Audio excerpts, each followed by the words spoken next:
ഇത് ഓൺലൈൻ മേടിച്ചൊരു ഐബലിൻ്റെ ടോർച്ചാണ്. കണ്ടോ? ഇപ്പോൾ നിങ്ങൾക്ക് റോഡ് എന്തെങ്കിലും കാണാൻ പറ്റുമെന്ന് അറിയില്ല, പക്ഷെ ഇങ്ങനെ നോക്കുമ്പോൾ കാണാമല്ലോ. കണ്ടോ? ഇങ്ങനെ എക്സ്റ്റെൻഡ് ചെയ്ത് വലുതാക്കാം. കണ്ടോ? എന്നിട്ട് അടിച്ചു കഴിഞ്ഞാൽ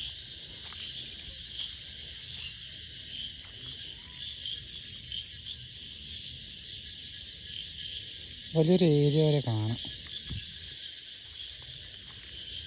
അപ്പോൾ അങ്ങനെ അങ്ങോട്ട് മനസ്സിലാകണമെങ്കിൽ ഇങ്ങോട്ട് മനസ്സിലാക്കി തരാം.